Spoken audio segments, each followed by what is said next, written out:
नमस्कार, स्वागत है आपका। मैं हूं आपके साथ अनंत त्यागी और ये है रिपब्लिक ईबिक्स कैश स्टूडियो।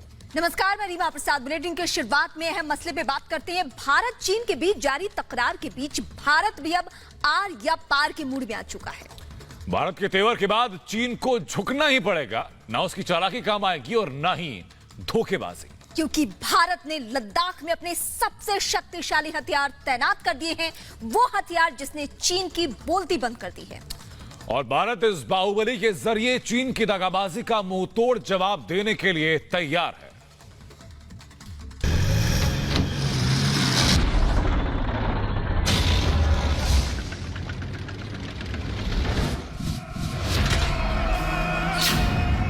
लद्दाख में घिरेगा चालबाज चीन।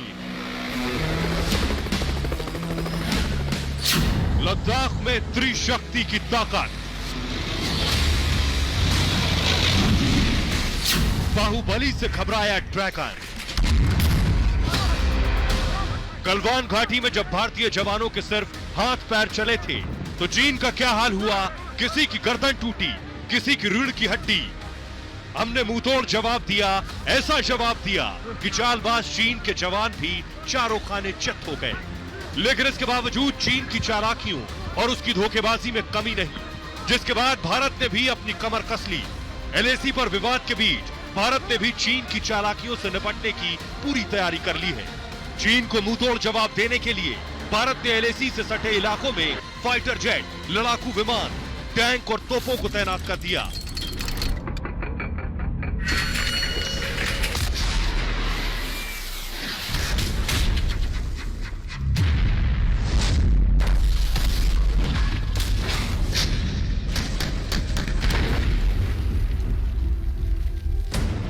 गलवान में भारत और चीन के बीच विवाद बढ़ने के बाद भारत ने लद्दाख में अपने सबसे शक्तिशाली और खतरनाक हथियारों को तैनात कर दिया। टैंक से लेकर बख्तरबंद तोपों को तैनात किया जा रहा है। चीन की चालबाजी से निपटने के लिए भारत ने अपनी त्रिशक्ति को भी तैनात कर दिया है, यानी भारत की वो शक्ति जिसके आगे चीन घुटने टेक देगा। भारत की इस त्रिशक्ति में सबसे शक्तिशाली और ताकतवर बाहुबली तैनात किया है। भारत ने लद्दाख में T-90 भीष्म टैंक को तैनात कर दिया है, वो भीष्म जिसे दुनिया का सबसे अचूक टैंक माना जाता है। आपको बता दें कि 60 सेकंड में 8 गोले फायर करता है। टैंक में अचूक 125 mm की मेन गन लगी है। इतना ही नहीं, इसमें 6 किलोमीटर दूर से मिसाइल लॉन्च करने की क्षमता भी है, जिससे दुश्मन इसके सामने टिक नहीं सकता। सबसे खास बात यह है कि भारत के इस भीष्म टैंक में किसी भी मिसाइल हमले को रोकने की खासियत मौजूद है, यानी अगर कोई इस टैंक को नष्ट करने की कोशिश करेगा तो इस टैंक के सुरक्षा कवच को भेदना नामुमकिन है। इसके अलावा भारत ने 2 और टैंक को लद्दाख में तैनात किया है। इसमें अर्जुन और अजय भी शामिल हैं। हमारे भारत के जो खास मेन बैटल टैंक है वो सभी हैं उस जगह के अंदर में।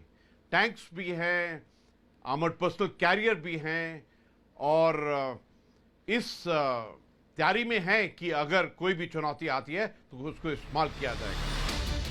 अर्जुन देश के सबसे पावरफुल टैंकों में से एक है। इसे भारत में ही तैयार किया गया है। तीसरी पीढ़ी के मुख्य युद्धक टैंक अर्जुन में ऑटोमेटिक टारगेट लोकेटिंग सिस्टम लगा है, जो दुश्मन की गतिविधि को ट्रैक करने का काम करता है। इसमें 120 mm की एक मेन गन है, साथ ही इसमें खास तरह की 2 मशीन गन भी लगाई गई हैं। टॉप एंड वाले जो हमारे मेन बैटल टैंक हैं वो वहां स्थित हैं और जितना भी बिल्डअप है एकदम तैयारी है। और 15 जून के बाद में जो सबक मिला है चाइना को, PLA को, और अभी उन्होंने जो धोखा और विश्वासघात किया है कि ये दोबारा ना हो, इसलिए ये जो अलर्टनेस है एकदम चरम सीमा पर है। चीन की चालाकियों और धोखेबाजियों से भारत पूरी तरह वाकिफ है, इसलिए भारत ने लद्दाख में ही नहीं, चीन के साथ लगने वाली तमाम सीमाओं पर तैयारी पूरी कर ली है। भारत ने लद्दाख में देश के सबसे पुराने और पावरफुल टैंकों में शुमार T-72M अजय टैंक को भी तैनात किया है। दरअसल लद्दाख के खुले मैदान में टैंक सबसे अहम और खतरनाक हथियार साबित हो सकता है। लद्दाख के डेमचौक और स्पांगुर गैप में रेतीली जमीन है। ऐसी रेतीले इलाकों में ये टैंक तेजी से आगे बढ़ सकते हैं। असल में डेमचौक और स्पांगुर गैप से चीन का हाईवे 50 किलोमीटर दूर है। ऐसे में अगर चीन ने जरा भी हिमाकत की तो वो भारतीय टैंकों का आसान निशाना बनेगा। Bureau report, Republic Bharat.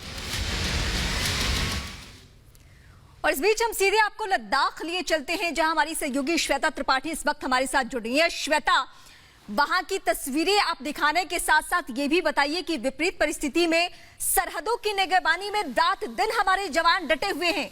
गुजरते दिन के साथ वहां की चौकसी हमें देखने को मिल रही है। एक तरफ बातचीत और लोगों की भावनाएं, और दूसरी तरफ वहां पे क्या कुछ हलचल, ये बताइए आप जरा। देखिए, लगातार रीमा मैं आपको बताती हूं कि जो हमारी मुस्तैदी की तस्वीरें हैं वो कैसे सतह से लेकर हवा तक हमें देखने को मिल रही हैं। हम एयर डिफेंस को जहां मजबूत कर रहे हैं, वहीं हम फील्ड डिफेंस को भी लगातार मजबूत कर रहे हैं। और फील्ड डिफेंस को मजबूती का ही एक बहुत बड़ा परिचय है कि हमने अपने टैंक्स की तैनाती कर दी है। हमने T-90 भीष्म की तैनाती की है, हमने अर्जुन टैंक की तैनाती की है, 1072 हमने अजय टैंक की भी तैनाती की। ये वो तस्वीरें दिखाती हैं कि कैसे हम तैयार हैं, मुस्तैदी हमारी अपनी किस तरीके से है। और ये दरअसल जरूरी भी है, क्योंकि वो क्या फिर से कोई इस तरीके कर सकता है, होना बहुत जरूरी है। और यही देखने के लिए भी LAC के आसपास हमने देखा, प्रमुख ने भी दौरा किया था, फॉरवर्ड एरिया का दौरा उन्होंने किया था, वहां पर सेना को मनोबल को बढ़ाया था। जी वीर सपूत बिल्कुल श्वेता, आपकी आवाज पहुंचने में कोई दिक्कत अभी सामने आ रही है, वापस लौटेंगे आपके पास। तो चीन की चालबाजी का जवाब देने के लिए भारत ने पूरी तैयारी कर ली है। लद्दाख में लड़ाकू विमान और हेलीकॉप्टर्स की तैनाती भी कर दी गई। दिखाते हैं आपको हमारी सहयोगी श्वेता की ये ग्राउंड रिपोर्ट। चीन विवाद के बीच एक बात बहुत अहम है जिसको शायद समझना जरूरी है कि किस तरीके से हमारी सेना और वायुसेना दोनों मिलकर के काम कर रही है। देखिए, हम देख रहे हैं कि कैसे हमारी जो सेना है वो LAC पर तैनात है, हमारे टैंकर्स तैनात हैं, हमारे ट्रूप्स वहां पर तैनात हैं।